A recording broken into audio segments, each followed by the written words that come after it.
Hello student, नमस्कार। Welcome to K commerce academy, the destination where success begin. बच्चों, स्वागत है आपका 11th एमएच स्टेट बोर्ड के बुक कीपिंग एंड अकाउंटेंसी के सेशन में। स्टूडेंट्स, हम देख रहे हैं फिलहाल सीरीज नंबर 1, जिसका नाम है introduction to book keeping and accountancy. Students, जैसे कि अगर आप कोई भी सब्जेक्ट उठा के देख लो, फर्स्ट चैप्टर जो होता है वो इंट्रोडक्शन होता है। मतलब पहले तो ये समझ लो कि चैप्टर किस बारे में है। अपना जो सिलेबस है, सिलेबस का मीनिंग क्या है, बुक कीपिंग मतलब क्या, अकाउंटेंसी मतलब क्या।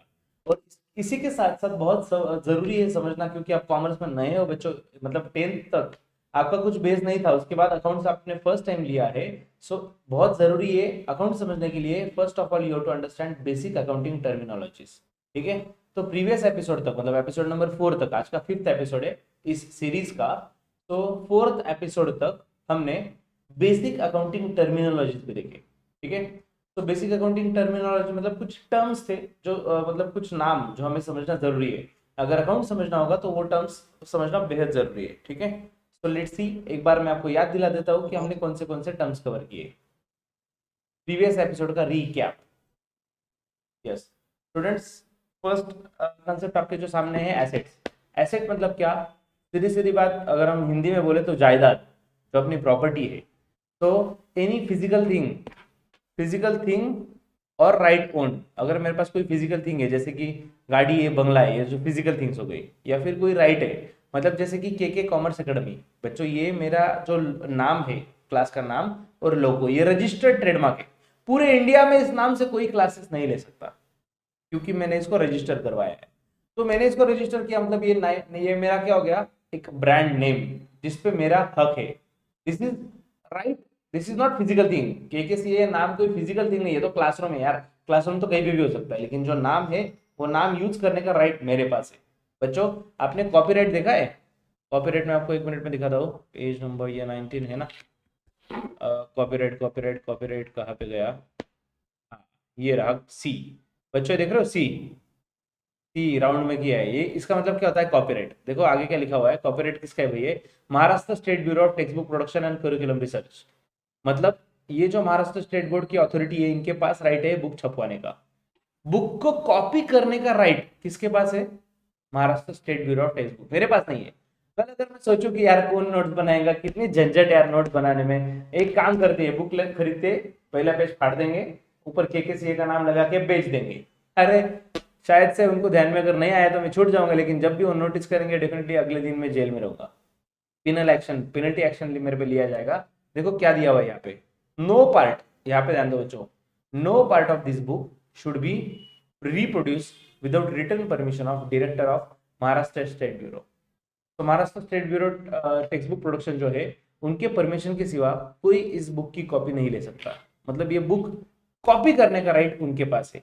तो ये जो राइट होता है, इसे बोलते हैं एसेट। ठीक है। सो फिजिकल थिंग या फिर कोई राइट, मतलब एसेट दोनों टाइप की हो सकती है, टेंजिबल भी और इनटेंजिबल भी। ठीक है। जैसे कि एग्जांपल देखो, land, goodwill, patent, computer etcetera. Goodwill मतलब बिजनेस का रेपुटेशन, और पेटेंट मतलब अगर मैंने कुछ प्रोडक्ट बनाया, मान लो मैंने पानी पे चलने वाली गाड़ी ढूंढ निकाली। ठीक है, आज के डेट में तो बहुत डिमांड है भाई, पेट्रोल के भाव से लोग परेशान है। सो अगर मैंने ऐसा कुछ प्रोडक्शन किया जिसमें मतलब पानी डालने के बाद गाड़ी चल रही है, तो ये मैंने खुद से क्रिएटिविटी से नया इनोवेशन किया, तो ये मेरा पेटेंट हो जाएगा। ठीक है। मेरा फॉर्मूला मैंने बनाया ना, तो मेरा पेटेंट बन जाएगा। Next is types of asset में फिक्स्ड एसेट्स और करंट एसेट। फिक्स्ड एसेट मतलब ऐसे एसेट जो लॉन्ग टर्म बेनिफिट देते हैं, 1 साल से ज्यादा टाइम के लिए। जैसे कि हमने मशीनरी ले लिया, बिल्डिंग ले लिया, तो ऑफकोर्स 1 साल से ज्यादा हम यूज कर सकते हैं। और करंट एसेट मतलब ऐसे एसेट जिनकी लाइफ 1 साल से कम है।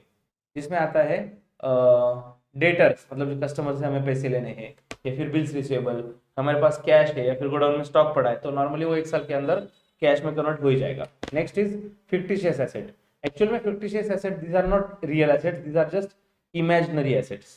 ठीक है। मतलब मैंने मान लो एग्जांपल यहाँ पे दिया है, हेवी एडवर्टीजमेंट। मैंने एडवर्टीजमेंट पे बहुत ज्यादा खर्चा कर दिया, तो मुझे ऐसा लग रहा है कि मेरी प्रॉपर्टी हो गई, मेरे पास बहुत स्टूडेंट आएंगे, मुझे अच्छा रिस्पांस मिलेगा, तो मेरी एसेट है। एक्चुअल में देखा जाए तो ये कोई एसेट नहीं है। मैंने के की एडवर्टीजमेंट की, क्या मैं किसी को बेच सकता हूँ एडवर्टीजमेंट? ऑफ कोर्स नॉट, उसकी कोई वैल्यू नहीं है। तो these are imaginary asset. Next is liabilities. Liabilities मतलब कर्जा, किसी का तो भी पैसा देना है। ठीक है। किसी का पैसा हमने लेके रखा था, डेब्ट है।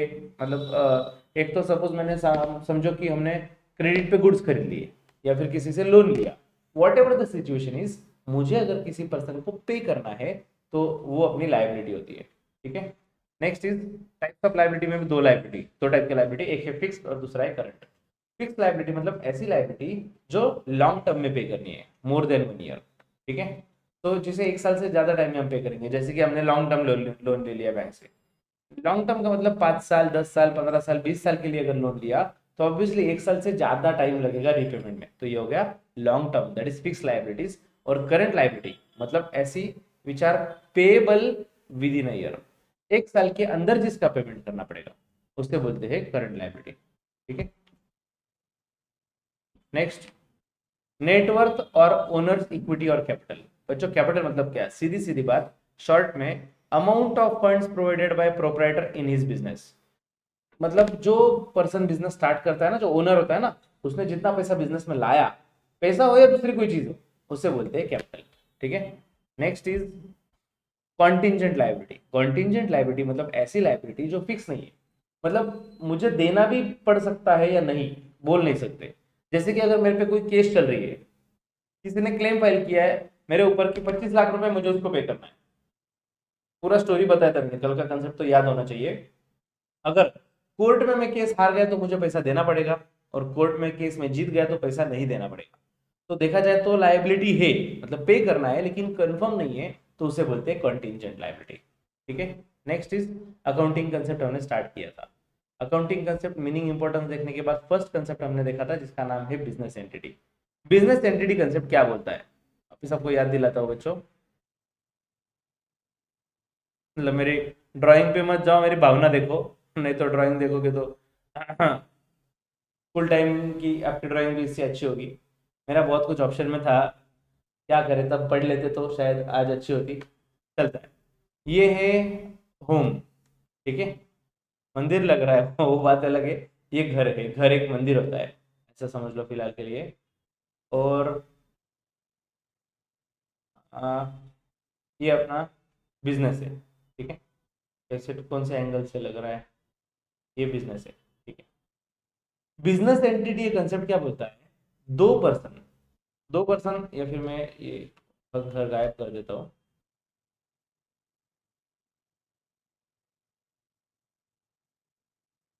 ये मैं हूँ, हाँ, और ये मेरा बिजनेस है, ठीक है। ये मैं हूँ, मेरा बिजनेस है, और यहाँ पे पार्टी हो रही, पार्टी बिड़ी कुछ नहीं हो रही है। बिजनेस एंटिटी कंसेप्ट बोलता है कि ये 2 पर्सन टोटली अलग है। माना कि ये बिजनेस मेरा है, केके ये पूरी तरह से मेरा है, लेकिन अकाउंटिंग में ऐसा होता है कि जो ओनर है केके, ये डिफरेंट पर्सन है, और केके सीए ये जो अपना बिजनेस है, ये टोटली डिफरेंट पर्सन है। मतलब इवन मैंने मेरे बिजनेस में पैसा लाया तो मेरे हिसाब से देखा जाए तो प्रॉपर्टी हुई ना मेरी, लेकिन नहीं नहीं नहीं नहीं, नहीं। बिजनेस क्या बोलता है, केके ये क्लास क्या बोलता है, मेरे लिए लायबिलिटी एक कर्जा है कि मैंने सर से पैसे लिए। देखा जाए तो मैं और मेरा क्लास एक ही हो ना, लेकिन फिर भी हम याद रखो बच्चों, हम अकाउंटिंग कभी पर्सन का नहीं बिजनेस का करते हैं। आपको अगर अकाउंटिंग सब्जेक्ट ठीक से समझना है तो खुद को बिजनेसमैन समझना शुरू कर दो। हम बिजनेसमैन है, ठीक है। हमें बिजनेस के पॉइंट ऑफ व्यू से सोचना है दोस्तों, हम अपना पर्सनल अपने जेब का अकाउंटिंग नहीं कर रहे, बिजनेस के जेब का अकाउंटिंग कर रहे हैं। बिजनेस में कितना पैसा आया, बिजनेस में कितना पैसा गया, बिजनेस को प्रॉफिट हुआ, बिजनेस को नुकसान हुआ, बिजनेस का अकाउंटिंग करेंगे। तो याद रखो, बिजनेस एंटिटी कंसेप्ट हमें यही बोलती है कि हमें फोकस सिर्फ करना चाहिए बिजनेस पे। सो बिजनेस यूनिट इज सेपरेट है, डिस्टिंक्ट फ्रॉम ओनर, ओनर अलग और बिजनेस अलग, ठीक है। और अगर इवन ओनर ने कुछ पैसा लाया बिजनेस में, तो वो बिजनेस के लिए लायबिलिटी होती है, कर्जा होता है, क्योंकि वो ओनर को पैसा वापस देना है, ठीक है।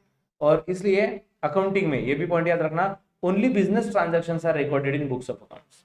अकाउंट्स में सिर्फ हम बिजनेस के ट्रांजेक्शन लिखते हैं, पर्सनल ट्रांजेक्शन नहीं लिखते। पर्सनल मैंने एक्सपेंस किया तो वो बिजनेस में नहीं आता, ठीक है। Next concept is money measurement, यहां से हम आज का पार्ट स्टार्ट करेंगे। तो स्टूडेंट्स, आज के कंटेंट में हम देखने वाले हैं अकाउंटिंग कंसेप्ट्स, उसके साथ कुछ कन्वेंशंस प्रिंसिपल जो भी दिया है, और accounting standards. Actually accounting standard ज्यादा एप्लीकेबल नहीं है, सिर्फ नाम ही दिए हैं, हमें उतना ही देखना है, ट्रेलर है, ठीक है। So students let's start. 10 minute के रीकैप के बाद आज का एपिसोड करते हैं start. Money measurement, money measurement ये कंसेप्ट क्या होता है, देखो अब वर्ड टू वर्ड देखेंगे क्योंकि आज का सेशन स्टार्ट हो चुका है। तो स्टूडेंट्स अगर आपके पास टेक्स्ट बुक है, आप उसमें से भी देखना चाहते हो तो पेज नंबर 12 है, और वैसे तो मैं नोट्स दिखा ही रहा हूँ। तो देखो, this concept implies that only those transactions which can be expressed in terms of money are recorded in books of accounts. सिंपल सी कंसेप्ट है बच्चों, मनी मेजरमेंट। जो ट्रांजैक्शन आप मनी में मेजर कर सकते हो, सिर्फ वही हमें अकाउंटिंग में दिखाना है। मतलब क्या? बच्चों, मेरे पास जो स्टाफ है ना, एकदम क्वालिटी स्टाफ है, मतलब ईमानदार, लॉयल भी है, डेडिकेटेड भी है, हार्ड वर्किंग है, स्मार्ट वर्किंग है, सब कुछ है, ऑलराउंडर है। बच्चों, मेरा स्टाफ बहुत अच्छा है, लेकिन क्या मैं उनकी value in terms of rupees calculate कर सकता हूँ? नहीं ना। आदमी की वैल्यू नहीं कैलकुलेट कर सकते। तो क्योंकि हम वो इन टर्म्स ऑफ मनी हम कैलकुलेट नहीं कर सकते, तो हम अपने बुक्स ऑफ अकाउंट्स में, मतलब जो अकाउंटिंग के बुक्स रहेंगे जहां पे रिकॉर्डिंग वगैरह करेंगे, कहीं पे भी उस एम्प्लॉय का हम जिक्र नहीं कर सकते कि ये मेरी प्रॉपर्टी है। कटप्पा, याद है ना कटप्पा? अरे कटप्पा को भूल गए तो कैसे चलेगा? कटप्पा ने बाहुबली को क्यों मारा, ये सोचते सोचते एक साल निकल गया था। सो कटप्पा सबसे ईमानदार और स्ट्रॉन्ग एम्प्लॉय, एम्प्लॉय बोलना गलत होगा। क्या थे भाई वो? क्या थे भाई? आप भी बोल सकते हो। क्या थे वो, मतलब कौन से पोस्ट पे थे? हाँ, सेनापति थे। May be we can call की सिक्योरिटी डिपार्टमेंट के हेड थे, ऐसा कुछ तो भी। ठीक है। सो जो सेनापति थे, और बीइंग अ सेनापति, पूरा मतलब सेना को संभालने वाले, ये बहुत बड़ी एसेट है, बहुत बड़ी एसेट है बिजनेस के लिए। लेकिन क्योंकि हम रुपीज में कैलकुलेट नहीं कर सकते, वो अकाउंटिंग में नहीं दिखाया जाएगा। ठीक है। तो सिंपल सी बात, जो आप पैसे में बता सको वही सिर्फ अकाउंट्स में आएगा। Since money serves, since money serves, बच्चों वो एरो के पास ध्यान होना चाहिए आपका, second line. Since money serve as a medium of exchange, क्योंकि मनी ये मीडियम ऑफ एक्सचेंज आज के डेट में, transaction express in terms of money only. तो जो भी करेंसी होगी, अगर इंडिया की बात करें तो इंडियन रुपीज है, फॉरेन में अगर कहीं पे तो डॉलर होगा, यूएस डॉलर होगा, युआन होगा, तो बहुत सारे करेंसी है। अब जिस कंट्री में जाके उस कंट्री में सही, उसी करेंसी में सही, लेकिन वो एक्सप्रेस होना चाहिए इन टर्म्स ऑफ मनी। ठीक है। Next, for example working condition, देखो क्या दिया है, transaction which do not involve money will not be recorded in books of accounts. तो अगेन मतलब उसी का निगेटिव सेंटेंस हो गया जो हमने पहले पढ़ा था, कि जो ट्रांजैक्शन हम मनी के टर्म्स में एक्सप्रेस नहीं कर सकते वो रिकॉर्ड मत करना। बच्चों, मेरे साथ आप भी हाईलाइट करते जा रहे हो। पिक्चर नहीं चल रहा है, लेक्चर चल रहा है। अंडरलाइन करो, हाईलाइट करो, पेन लेके आओ, पेन पेंसिल लेके बैठो लेक्चर में। एग्जाम्पल देखो, working condition in the work place. बच्चों सपोज मेरे जो बिजनेस में वर्किंग कंडीशन है बहुत अच्छा है। अरे अच्छा है तो क्या मनी में एक्सप्रेस कर सकते हैं क्या? नहीं, खत्म के साथ। स्ट्राइक पे एम्प्लॉइज, एम्प्लॉइज ने स्ट्राइक कर दिया, बहुत नुकसान हो गया। अगर आप लॉस कैलकुलेट कर सकते हो तो फिर दिखा दो अकाउंट्स में। Next is efficiency of management, management efficient है, ये सब चीजें रियलिटी में हम मनी में एक्सप्रेस नहीं कर सकते, इसलिए बुक्स ऑफ अकाउंट्स में नहीं आएगा। बच्चों, अगर आप मुझे पूछो कि मेरे पास क्या क्या प्रॉपर्टी है, मैं बता रहा हूँ 5 कंप्यूटर है, 2 टेबल है, 3 चेयर है। अरे नहीं नहीं नहीं नहीं सर, रुपीज में बताओ कितने का है। फिर मैं आपको बताऊंगा कि मॉनेटरी टर्म्स में भाई 1.5 लाख के कंप्यूटर है, 15,000 के टेबल है, 2,500 के चेयर्स है। Then this are express in terms of money. तो अगर आप मनी में एक्सप्रेस कर पा रहे हो तो ही सिर्फ हम बुक्स ऑफ अकाउंट्स में दिखाएंगे, क्वांटिटी में वगैरह नहीं। Clear? Next, first concept, an asset is recorded in books of accounts on the basis of historical cost, that is acquisition cost। बच्चों, अगर हमने कोई एसेट परचेस किया, एसेट मतलब प्रॉपर्टी, ठीक है, तो अगर मैंने कोई प्रॉपर्टी वगैरह परचेस किया तो वो हम बुक्स ऑफ अकाउंट्स में दिखाएंगे एट हिस्टोरिकल कॉस्ट। अब सवाल ये उठता है, हिस्टोरिकल कॉस्ट का मतलब क्या? बच्चों, हिस्ट्री वर्ड का तो मीनिंग जानते हो ना, हिस्ट्री बोले तो पास्ट। तो पास्ट में मैंने जितने प्राइस पे लिया है ना एसेट, उसी प्राइस पे दिखाया जाएगा। एक एग्जांपल देता हूँ, नासिक में, नासिक के सिटीजन आप बाहर के भी कोई हो सकते हो, तो नासिक में आपको कॉलेज रोड पता होगा, मतलब समझ लो एकदम cream area, rich class area. ठीक है। तो वहां पे मेरे दादाजी ने एक जमीन लेके रखी थी, मतलब बहुत साल हो गया उस चीज को, 5 एकड़ जमीन लेके रखी थी, जो उन्होंने खरीदी थी 20 लाख रुपीज में। 20 लाख रुपीज में 5 एकड़ जमीन ली थी। बच्चों, आज क्या प्राइस होगी उसकी? जो लोग जानते हैं कॉलेज रोड के बारे में वो बताए, क्या प्राइस होगी? More than 1 crore. More than 1 CR। सही बात है भाई। मेरे हिसाब से तो मैं 5 करोड़ लिख दूं तो भी कोई दिक्कत नहीं है। 5 एकड़ बहुत बड़ी जमीन होती है।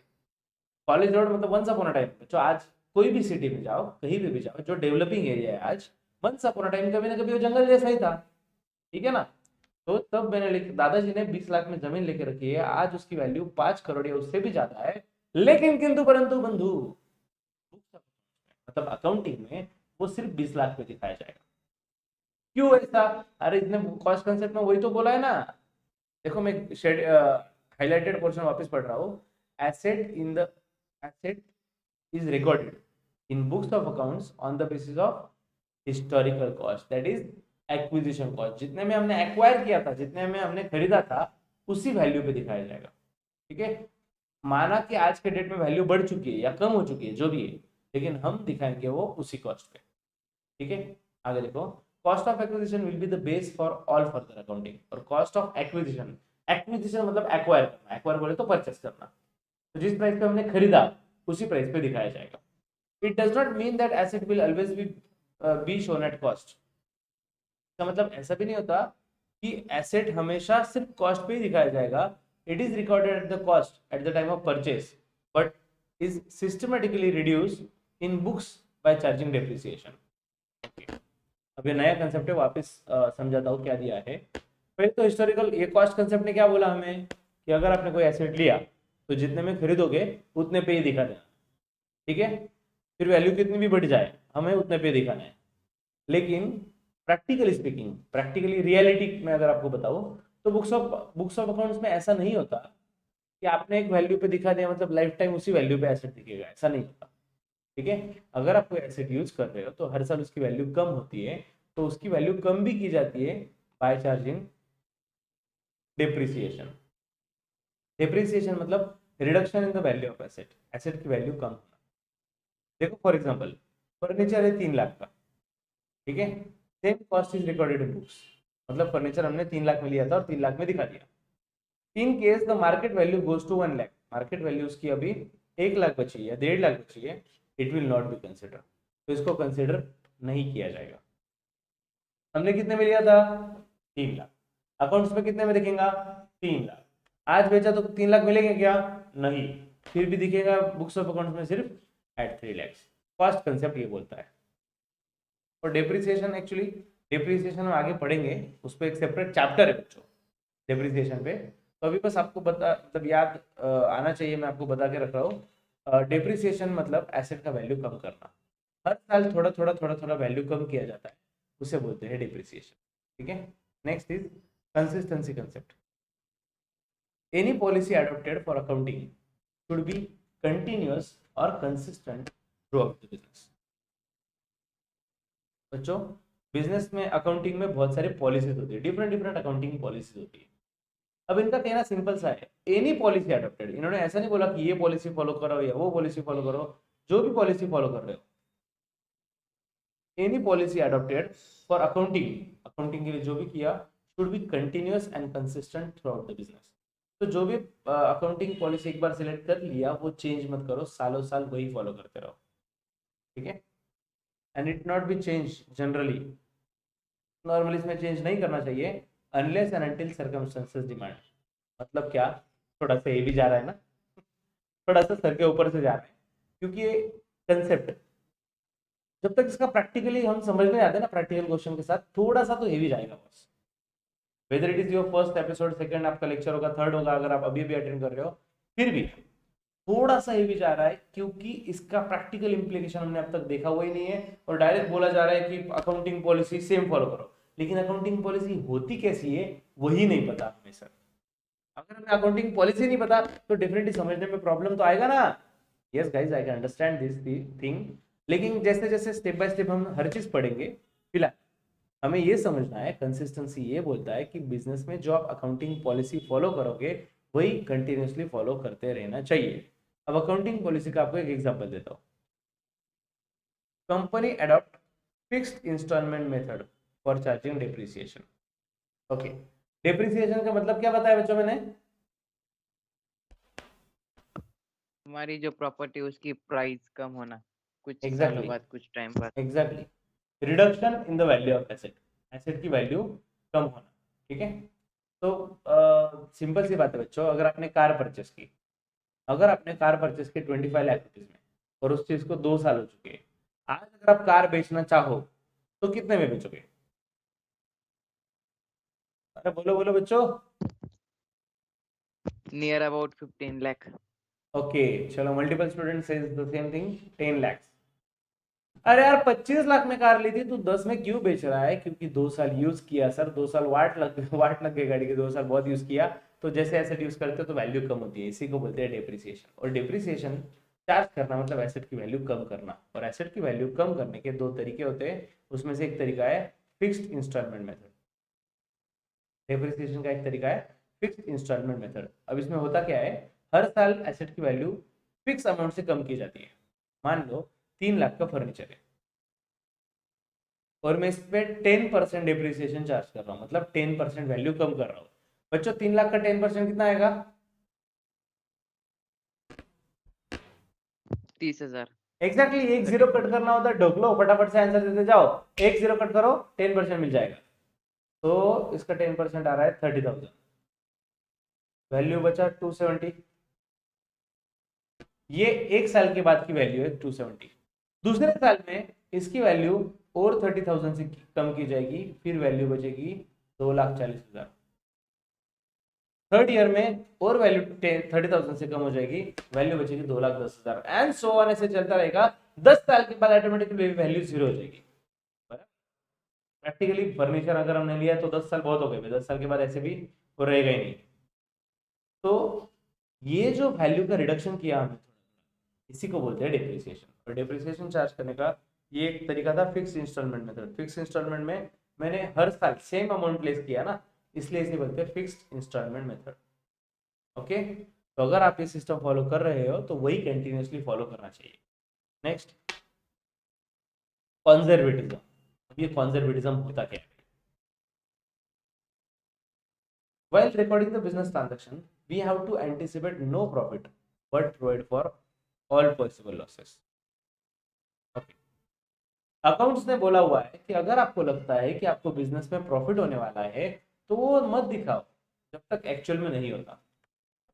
मुझे ऐसा लग रहा है बच्चों, अंदर से ऐसी फीलिंग आ रही है कि मुझे प्रॉफिट होने वाला है, बट अकाउंट्स बोलता है कि आपकी फीलिंग आपके पास संभाल के रखो, जब तक आपको एक्चुअल में प्रॉफिट नहीं होता। जब तक आपको एक्चुअल में प्रॉफिट नहीं होता तब तक बुक्स ऑफ अकाउंट्स में प्रॉफिट नहीं दिखाना चाहिए। ठीक है, लेकिन अगर लॉस की बात है, लॉस, मुझे ऐसा लग रहा है कि मुझे फ्यूचर में लॉस हो सकता है, तो इमीडिएटली दिखा दो। डोंट वेट कि एक्चुअल लॉस कब होगा, अभी के अभी दिखा दो कि आपको लॉस होने वाला है। मुझे सिर्फ लग रहा है लॉस हो सकता है, लग तो रहा है ना, दिखाओ loss.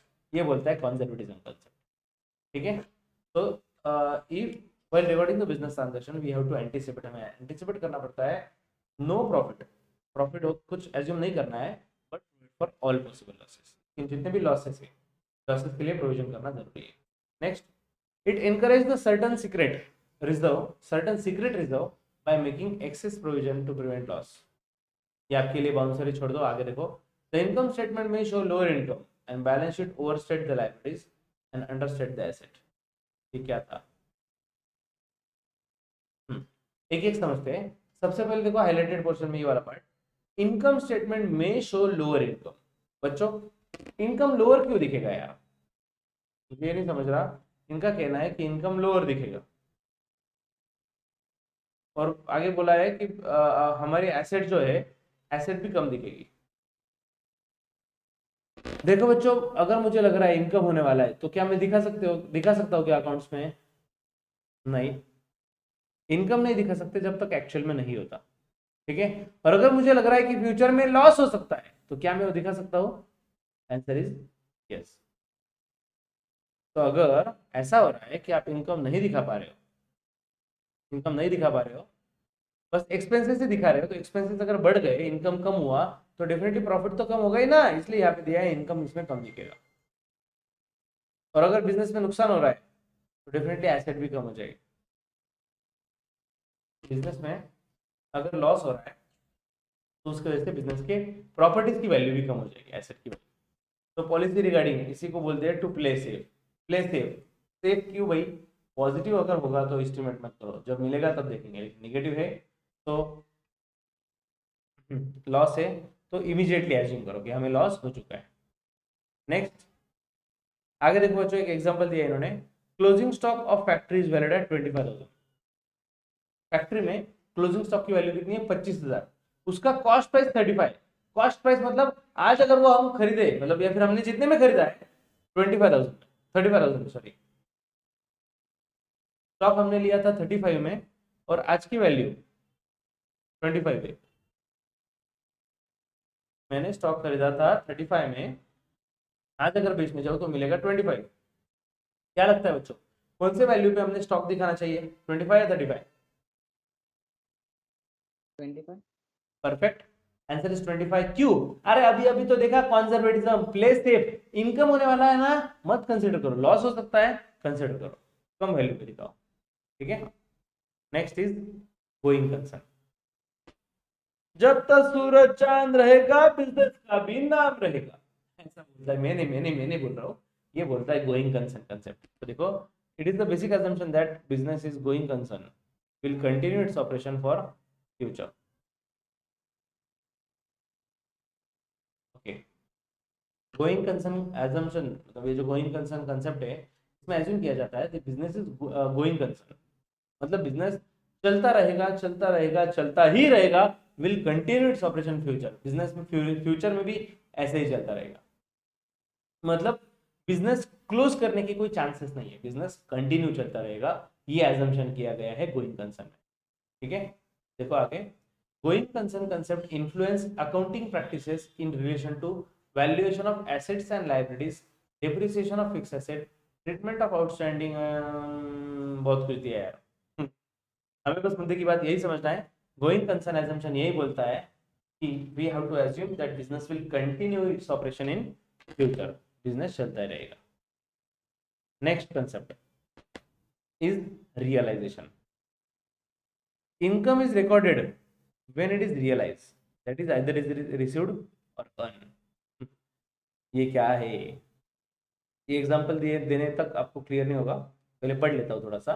Income is recorded only when it is realised, that is either it is received और revenue are recorded only when sales are affected और services are rendered।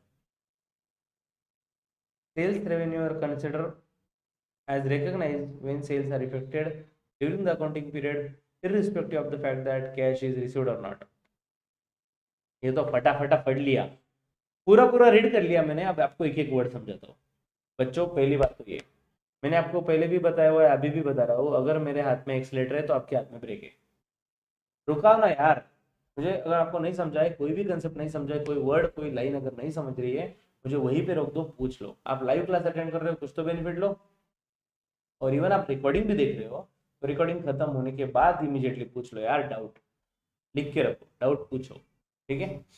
Now I am explaining the realization concept. अब ये realization concept क्या बोलता है, income is recorded only when it is realise.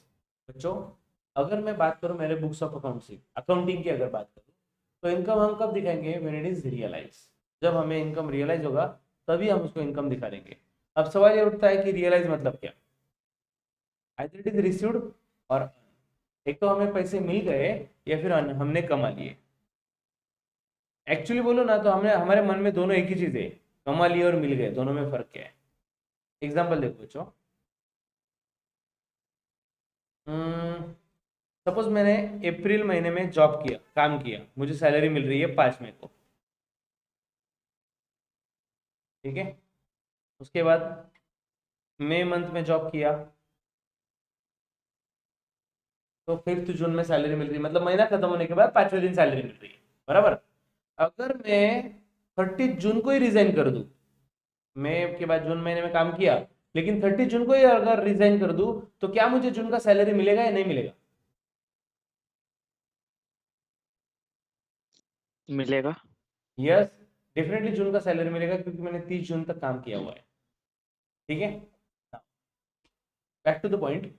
अब हमारा point क्या था एग्जैक्टली यहाँ पे, हमें क्या बोला गया है, इनकम इज रियलाइज, रिसीव्ड और अर्न, मतलब इनकम एक तो रिसीव हो गया या फिर अर्न हुआ, दोनों भी केस में हमें इनकम दिखाना है। तो 30 जून का इवन मुझे जुलाई में भी मिला, या फिर अगर मैं बात करूं फरवरी की, सॉरी मार्च की, मार्च में अगर मैंने काम किया तो सैलरी कब मिलेगा, 5 अप्रैल। बच्चों अपना फाइनेंशियल ईयर एंड कब होता है, 31 मार्च. मार्च एंडिंग आहे क्लास ना, मार्च एंडिंग बिझी हे काम चालू आहे, करत तर काही नाही, फक्त March ending. So practically speaking हमारा जो फाइनेंशियल ईयर 31 मार्च को एंड होने वाला है, तो 31 मार्च को ईयर एंड होने से पहले अगर मुझे सैलरी नहीं भी मिली तो भी मार्च की सैलरी में इनकम में दिखाऊंगा. Why? Because of realization concept. मैं वापस आपको बता रहा हूँ बच्चों, मैंने मार्च में काम किया तो उसकी सैलरी अप्रैल में मिलेगी, अप्रैल की मई की जून, ऐसे मिलते रहेगा. अगर मेरा पासबुक देखा तो पासबुक में मेरे सिर्फ 11 ही महीने की सैलरी आई है, लेकिन 12वें महीने की सैलरी अप्रैल में आई है, मतलब अगले साल. लेकिन ये कौन से महीने की हो? मार्च महीने की, मतलब जिस महीने हमने काम किया, तो इसी पीरियड से बिलोंग करता है ना. 31 मार्च के पहले, 31 मार्च को ईयर एंड होता है, उसके पहले अगर मैंने सैलरी रिसीव नहीं हुआ लेकिन अर्न कर लिया. हाँ, अर्निंग का और एक एग्जांपल देता हूँ बच्चों. अगर मैंने आपको गुड्स सेल किया, 10,000 का गुड्स दिया. गुड्स क्या होता है भाई? मेरे शॉप में आए और मैं जो बेचता हूँ ना, वो आइटम मैंने आपको बेचे. मेरे अगर गिफ्ट शॉप है तो गिफ्ट बेचे, किराना शॉप है तो किराना दिया, कपड़े का शॉप है तो कपड़े दिए. तो मेरा जिस भी चीज का शॉप है वो मैंने आपको क्रेडिट पे दिया 10,000. ठीक है, 10,000 का क्रेडिट पे दिया. एक्चुअल में सेल हुआ है 25 मार्च को और मुझे आपसे पैसे मिल गए 25 अप्रैल को. ओके, वापस बता रहा हूं, मैंने आपको सेल किया है 10,000 का 25 मार्च को और आपसे मुझे पैसे मिले हैं 25 अप्रैल को. अब मुझे बताओ ये इनकम कब दिखाना चाहिए? 10,000 मार्च में या अप्रैल में? मार्च. एग्जैक्टली, एवरीवन इज राइट, मार्च में. क्यों? बिकॉज यहाँ पे क्लियर बोला है इनकम कब दिखाना है, रिसीव्ड और अर्न. रिसीव या अर्न कुछ तो होना चाहिए. ठीक है, देखा जाए तो मुझे पैसे मिल गए क्या 10,000 मार्च में? नहीं मिले. रिसीव नहीं हुए लेकिन अर्न हो गए, मतलब मैंने कमा लिए. बच्चों घर पे जब आप सैलरी लेके आओ, इसी का मतलब आपने कमाया, ऐसा नहीं होता. आप कमा चुके हो, बस आपको कैश आज मिल रहा है. ये दो चीजें अलग है. Okay, so we have to show the income when it is realized. okay, आगे देखो यहाँ पे एग्जांपल दिया है. Company gate order for sale of goods on 1 lakh in May. Goods of only 60,000 are sold and delivered in June. Cash received for 60,000 in September. As the principle of realization, sale is recorded in June. अरे बाप रे, बहुत कुछ बोल दिया. देखो बच्चों, मई month में हमने गुड सेल किए. ठीक है, नहीं नहीं, मई महीने में डील हुई. मई महीने में हमें ऑर्डर आया, हमने जून में गुड्स दिए और पैसे अगस्त में आए. समझा?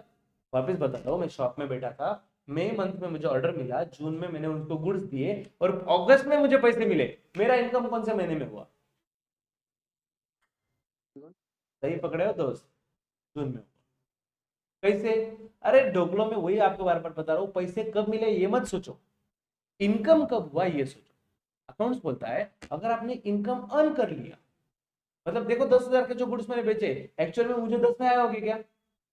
नहीं ना, 10 से ज्यादा में आए होगे ना? आए ना? डेफिनेटली 10,000 से कम में आए होगे ना. मैंने अगर गुड्स आपको 10,000 में सेल किया तो शायद से मुझे 9,000 में आए होगे. मतलब मैंने अर्निंग जो प्रॉफिट तभी कमा लिया ना, जून में ही कमा लिया, जब मैंने आपको गुड्स दिए तभी मेरा प्रॉफिट हो गया. बस पैसा मिलना बाकी है. ठीक है, अभी जैसे कि आपने एडमिशन लिया, मैं डेमो लेक्चर्स वगैरह देख लिए, मैंने आपको पूछा कैसा लगा, तो आपने कंफर्मेशन दिया यस सर हम ऑल सब्जेक्ट लगाने के लिए रेडी है. जैसे आपने मुझे कंफर्मेशन दिया, मेरा इनकम हो गया. सर इनकम हो गया तो अभी पैसे देने की जरूरत नहीं, ऐसा मत सोचना बच्चों. इनकम हो गया, रिसिट नहीं हुआ, पैसा मिलना बाकी है. लेकिन जैसे एडमिशन कंफर्म हुआ, एडमिशन कंफर्म हुआ, इसका मतलब मेरा इनकम हो गया. इनकम अर्न हुआ, इनकम रिसीव नहीं हुआ. जब आप फीस दोगे तब एक्चुअल में इनकम रिसीव होगा. ठीक है, next accrual concept. Income is recorded, income कब रिकॉर्ड करना चाहिए? Income is recorded when it is accrue और earn and expenses are recorded when they accrue और बिकम पेएबल. ये एक्रूड विक्रूड क्या रहता है यार? एक्रू विक्रू देखते हैं बच्चों. इनकम के बारे में क्या बोला इन्होंने? इनकम कब दिखाना है? When it is earn. और मतलब जब एक्चुअल में कमाया. मैंने अभी एग्जांपल दिया ना आपको, एग्जाम्पल तो मैं आपको दे दिए, देखो एग्जाम्पल वापस एक देता हूँ। सपोज हमने 1 लाख रुपए इन्वेस्ट किए, बैंक इन्वेस्ट किए 1 अक्टूबर को, और बैंक हमें उस पर 10% इंटरेस्ट देने वाली है साल भर का, और पेमेंट मिलेगा 30 सितंबर को, मतलब 1 साल के बाद मिलेगा ना। 1 अक्टूबर में 1 साल ऐड करो, 30 सितंबर आएगा। ठीक है, देखा जाए तो इनका मतलब मुझे पैसे कब मिलने वाले हैं? 30 सितंबर। ईयर एंड कब होता है अपना फाइनेंशियल ईयर एंड? 31 मार्च। मार्च। बच्चों आप ही मुझे बताओ, 1 लाख पे 10% मतलब कितना इंटरेस्ट मिलेगा मुझे? 10,000।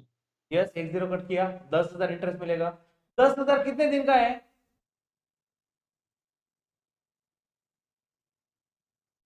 फर्स्ट 1 अक्टूबर से लेकर 30 सितंबर, मतलब 12 महीने का हो गया, बराबर।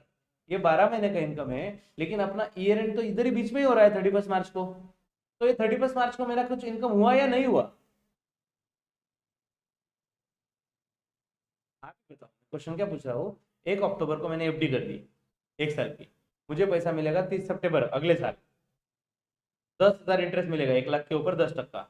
लेकिन वो 10,000 इनकम ये तो पूरे साल का है, तो 31 मार्च तक कुछ इनकम हुआ या नहीं हुआ? हुआ। आंसर इज हुआ 5,000। 6 महीने होते हैं ना बच्चों, देखो, अक्टो नवो डिसो जानो फेबो मार्चो। हाँ, थोड़ा काउंटिंग चित्र विचित्र हुआ, जैसे भी हुआ। 6 महीने हुए ना, 1 अक्टूबर से 31 मार्च तक। अरे मुझे पैसा तो 1 साल के बाद मिलने वाला है मेरे भाई, 10,000, लेकिन देखा जाए तो ये 6 महीने का इनकम मेरा 5,000 होगा। आपने एडमिशन लिया अगर मेरे पास जनवरी में, और आपने सपोज 12,000 फीस की मुझे पूरे साल की पे की, 1 साल मतलब कब? जनवरी से दिसंबर तक, बराबर ना। आपने तो मुझे ऐसे ही पे कर दिया जनवरी से दिसंबर, लेकिन अकाउंटिंग में 31 मार्च को अगर ईयर एंड होने वाला है, तो जान फेब मार्च 3 महीने की जो फीस मिली ना, वो मैं इसी साल की इनकम में दिखाऊंगा। Even though cash is not accept. Suppose आपने कैश अभी नहीं दिया, कैश बाद में देने वाले हो, फिर भी मेरा इनकम 3,000 रहेगा, बिकॉज इनकम अर्न हुआ, अर्नड, EARNED, अर्नड। ओके। और एक्सपेंसेस के बारे में भी क्या बोला हुआ है? Expenses are recorded when they accrue और बिकम पेएबल। जब एक्सपेंसेस पेएबल हो गए तभी वो हमें दिखाना है, इवन हमने पेड नहीं किया तो भी। मतलब मैं एग्जांपल बात करता हूँ मेरे क्लासरूम की। क्लासरूम का रेंट है बच्चों, मान लो 20,000 रुपये रेंट है। मार्च महीने का रेंट मैंने अब पेड ही नहीं किया, मतलब मार्च महीना खत्म हो गया, लेकिन अब तक मार्च मंथ का जो रेंट है मैंने अब तक पेड नहीं किया। मैं अप्रैल में, मई मंथ में कभी ना कभी देने वाला हूं। ठीक है। अब सवाल ये आता है, मेरा अगर मार्च महीने का रेंट पेंडिंग है, तो मैं एक्सपेंस में 11 महीने का रेंट दिखाऊंगा या 12 महीने का? क्या बात, 12 महीने। 12 महीने का। क्योंकि अकाउंट्स वही बोलता है यार, expenses are recorded when they become payable. जब वो पेएबल हुए, इवन तो आपने कैश पेड नहीं किया, लेकिन पेएबल हो गए ना, एक्रू हो गए ना, तभी वो आपका एक्सपेंस हो गया, उसी साल में वो एक्सपेंस था। ठीक है। Next, dual aspect. Dual SIM तो सुना होगा। सुना है सर, हमारे पास भी ड्यूअल सिम ही है। ड्यूअल सिम मतलब जिसमें दो दो कार्ड आते हैं, right. According to this concept, इस कंसेप्ट के हिसाब से एवरी ट्रांजैक्शन और event has two aspect. Accounting में जो भी ट्रांजैक्शन होते हैं, जो भी लेन देन होता है, तो हर ट्रांजैक्शन के दो इफेक्ट होते हैं, उसे बोलते हैं ड्यूअल इफेक्ट।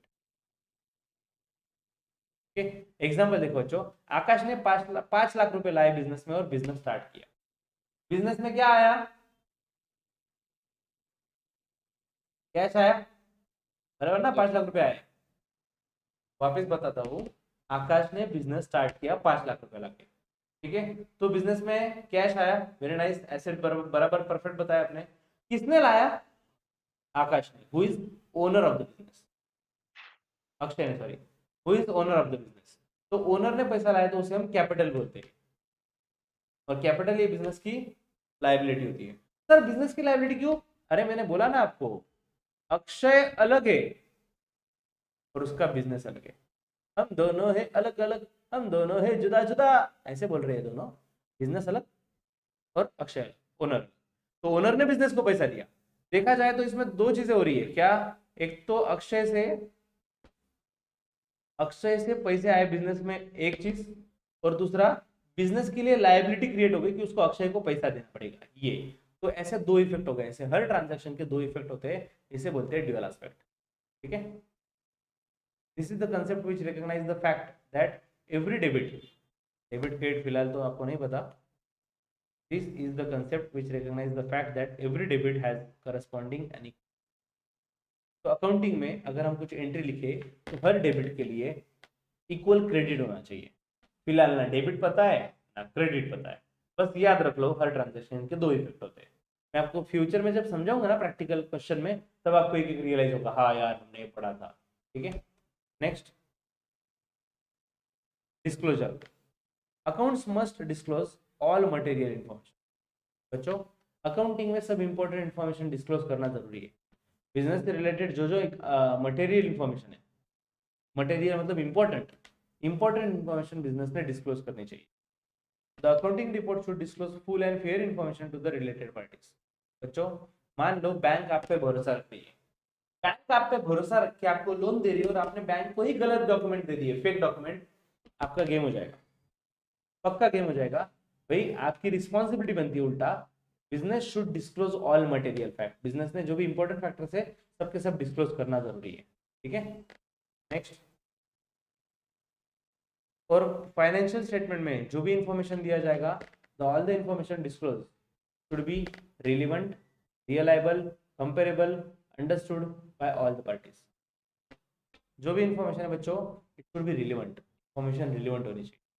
आप आपके फाइनेंशियल स्टेटमेंट में, फाइनेंशियल स्टेटमेंट मतलब समझ लो कि ऐसा साल भर का समरी, भाई साल के एंड में मेरे पास कितना प्रॉपर्टी है, किसका किससे कितना लेना है, किसको कितना देना है, इसकी समरी। तो ये जो भी रहेगी समरी, ये रियलाइबल होनी चाहिए, ट्रस्टेबल होनी चाहिए, काम की होनी चाहिए, relevant and understood by all the concern. ठीक है, next is materiality. According to this convention, मतलब ये कंसेप्ट के हिसाब से, financial statement should disclose all material items which might influence the decision of users of financial। बोले तो क्या, बोले तो बोले तो देखो बच्चों, मटेरियलिटी मतलब, मटेरियल का मतलब होता है इंपॉर्टेंट। ठीक है, मटेरियलिटी मतलब इनका कहना ऐसा है कि आपके फाइनेंशियल स्टेटमेंट में, मतलब बुक्स ऑफ अकाउंट्स में जो जो इंपॉर्टेंट चीजें हैं, सब इंपॉर्टेंट चीजें हमें डिस्क्लोज करना जरूरी है। बच्चों, बड़े बड़े बिजनेस में छोटे छोटे खर्चे होते रहते हैं, तो हर छोटा खर्चा डिस्क्लोज करना जरूरी नहीं है। मान लो मेरा कैश मतलब फीस का कलेक्शन है 25 लाख रुपए, ठीक है, और आपने पूछा क्या क्या खर्चा है, मैंने बोला जेरोक्स का खर्चा है 300 रुपया, क्लीनिंग का खर्चा है 400 रुपया, एक अगरबत्ती का पैकेट लाना पड़ता है अगरबत्ती पे, उसका खर्चा है 40 रुपया। अरे इतने छोटे छोटे खर्चा बताओगे क्या? 25 लाख का टर्नओवर है आपका, इतना बड़ा बिजनेस है, आप इसको सबको मिला के ऑफिस एक्सपेंस बोल दो ना, डायरेक्ट 40,000 है, 50,000 है, 2 लाख है, 4 लाख है, जो भी है। तो ऐसे छोटे छोटे जो एक्सपेंसेस है ना, उनको समराइज करना चाहिए, हर एक्सपेंस डिटेल में नहीं बताना है। ठीक है, मटेरियलिटी मतलब जो इन्फॉर्मेशन मटेरियल है, ऐसी इन्फॉर्मेशन जिसकी वजह से हमारे फाइनेंशियल स्टेटमेंट को देखने वाले का डिसीजन बदल सकता है। मान लो कि मेरे कंपनी में इन्वेस्ट करने का आपने सोचा, आप इन्वेस्टर हो, मुझे पता है बच्चों आप बहुत पैसे वाले हो, बड़े बड़े आदमी हो, कोई सवाल नहीं आता। सो आप पैसे वाले हो, तो आपने सोचा कि मेरे बिजनेस में इन्वेस्ट करना है। इन्वेस्टमेंट करने के पहले डेफिनेटली हम सोचेंगे कि हमें फायदा होगा या नहीं होगा, बराबर ना। तो मैंने क्या किया, मेरे फाइनेंशियल स्टेटमेंट मतलब मेरे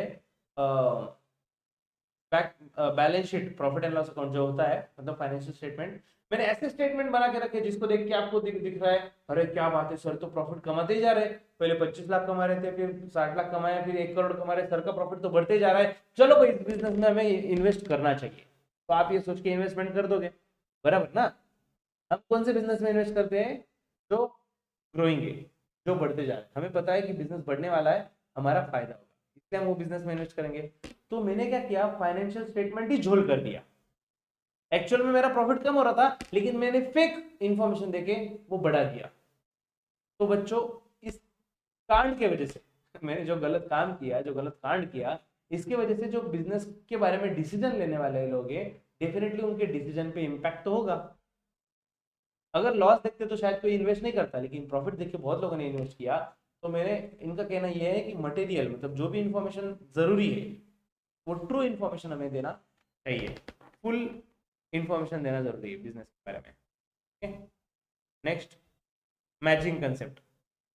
अकॉर्डिंग टू दिस कंसेप्ट, ये कंसेप्ट क्या बोलता है, revenue during an accounting period are match with expenses incurred during that period to earn the revenue during that period.